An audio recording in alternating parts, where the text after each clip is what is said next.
Good morning. Welcome to Mayor's Weekly. We're here inside of a month from Foothills 2022, and joining me this morning is Brent McCarver to give us an update on things that are going on. Foundational to what we talk about today, Foothills 2021 landed us with some significant challenges that came from several different points and caused us to pause and think about how we go about things and how we would go about things in the future. And some of that thinking has been put in place for this Foothills. And one of the things is bringing Jasper Main Street on board to take a more significant role in Foothills, and hopefully drive around some of the things that caused us some real headaches last year, unnecessary headaches, and I think we've made progress in that regard. Foothills is, when you look at a city the size of Jasper, the financial outlay for that event is huge. A big piece of it comes from the city of Jasper. The other part of it comes from local sponsors, and our sponsorships have been strong over the years. They continue to grow, and what you'll see this year on our sponsor list are names that we haven't seen previously. Is that correct, Brent? Yes. So here we are, less than a month away. What I'll tell you, we'll devote between now and Foothills, which takes place in early September, we'll probably devote 2 more sessions of the Mayor's Weekly to updating you on Foothills. But Brent, knowing our time constraint here, kind of an overview of where we're at, some of the things we've done different, and what you see for this year's Foothills. One of the major things, I'd say Jasper Main Street's about a 50% partner. They've come on and taken on vendors. They handle setting up the vendors, the craft vendors, the food vendors. They've got the map. One of the good things this year is Lisa Myers. She actually is working on her own time with Main Street, and she is back heading up the layout, the where people are set up. We're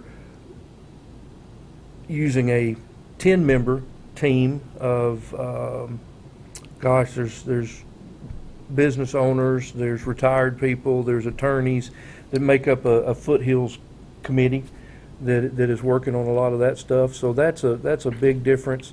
We've got 49 partners this year, in 50 counting the city, but we will have raised and put together about $175,000+ production, which is phenomenal for this. Say that number again, $175,000. There's about 175, and then to be honest, when Kathy and I sit down, it'll probably tip closer to 190 by the time we pay our city employees and actually figure in real numbers. But we'll outlay about 175,000 in marketing and entertainment budget and different things. Well, Brent, that's significant any way you look at it. But you think about a production that will start on Friday afternoon on into the evening time, all day Saturday in a city of 15,000 people. That's and maybe getting ahead of you here. Unlike productions of some of our neighbors, requires a ticket to get in, and that ticket costs money. Right. The only thing that we require is you just show up. You show up. It's completely free. The city is by far the #1 financial supporter, but I like to always say this, but the total aggregate of all of our partners exceeds what the city puts in. So you can't say, oh well, this is a bad deal for the citizens. It's not. You've got private industry, private business really putting in more money, but you're exactly right. It's completely free. People come from several states. We have people that start asking us. In fact, I know for a fact we've got people in North Carolina and people in Missouri that send us emails every year. When's it going to be? They come down here, and it's a very big deal for a city our size. Well, Brent, I tip my hat to these folks, a word on what I call a pace setter, Coca-Cola. Yes. Coca-Cola has been our title sponsor. And of course, when something is a city event, you can only do things in 3-year increments. You have Right. to come back. This will be the last of their first 3-year deal, but they have been phenomenal. They provide things for our artists, our workers, of course, financial support, the marketing support is just beyond reproach. And they actually, the work they put into this, met with Keith Mayfield last week.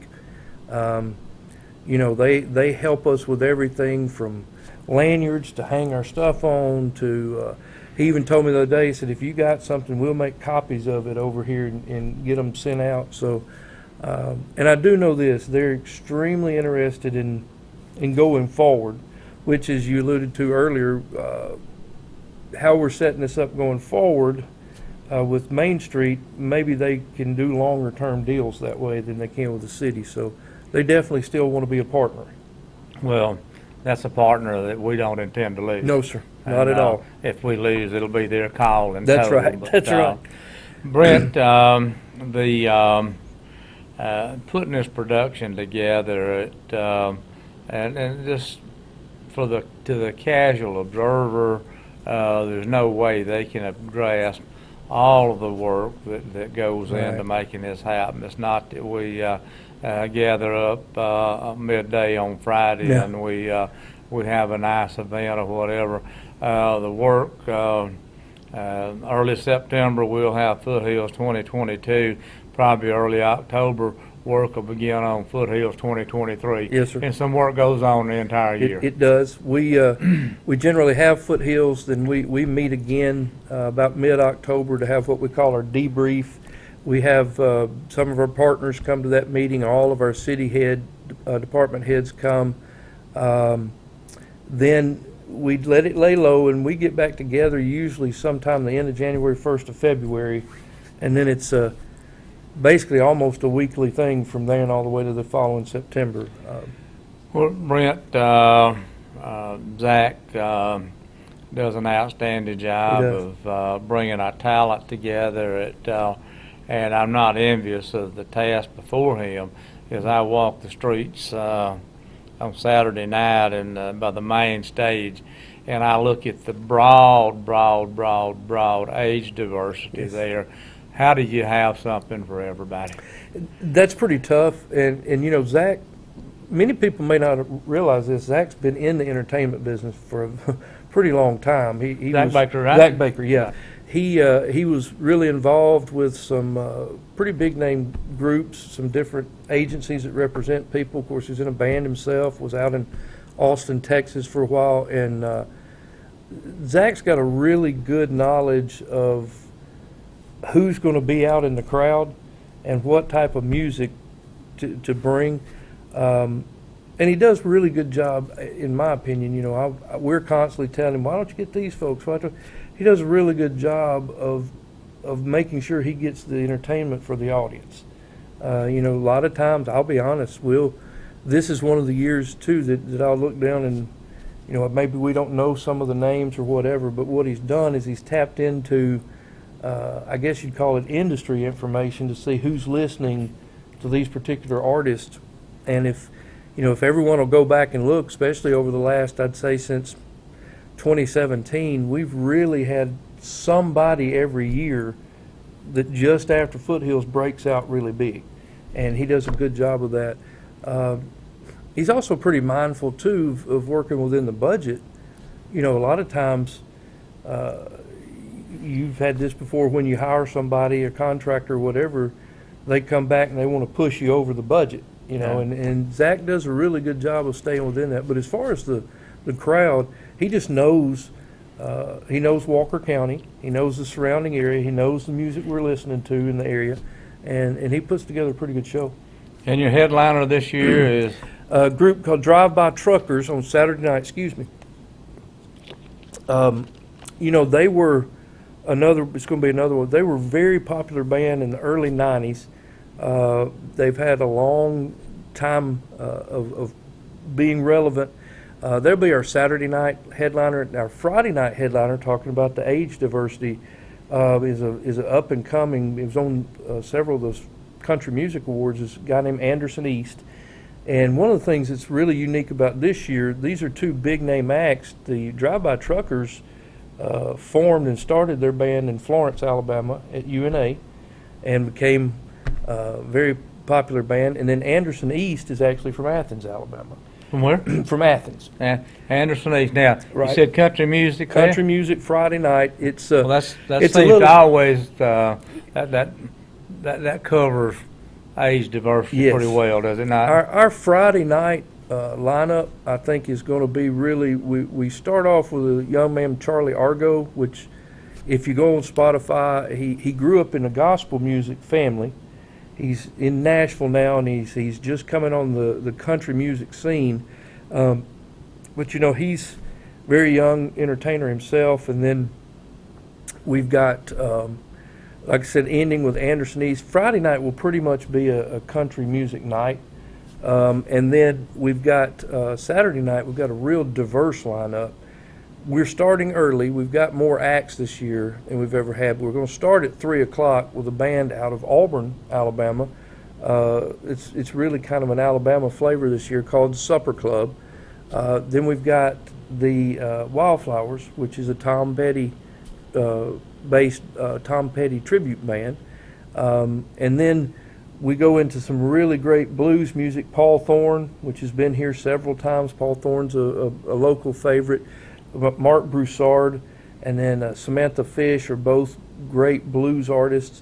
And then we, as I said, we end up with Drive-By Truckers Saturday night. So it's we've got 10 artists. A lot of gentlemen named Adam Hood is from Alabama.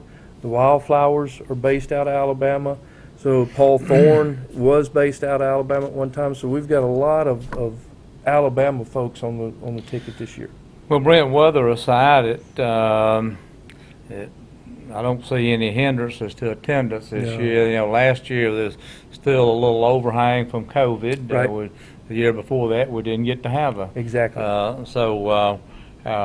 don't think there's any reason to think that that this year might not be the biggest ever.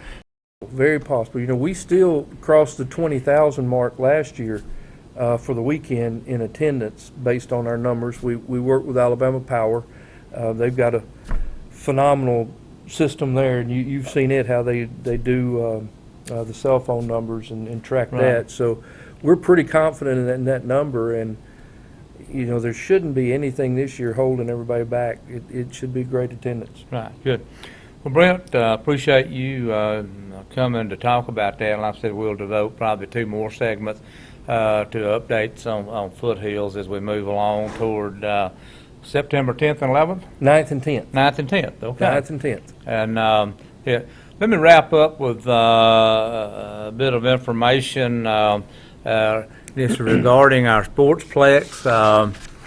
We have entered into a contract with an architectural firm in Birmingham, Williams Blackstone, and we will have our first meeting today. It'll be a telephonic meeting. Work is already underway. We begin to talk about how the preliminary plans will begin to shape up, how those plans will be brought. We have a committee made up of 2 of our council members that are working on the what should we have in this Sportsplex. Should it be ballpark, tennis, a combination? I don't know.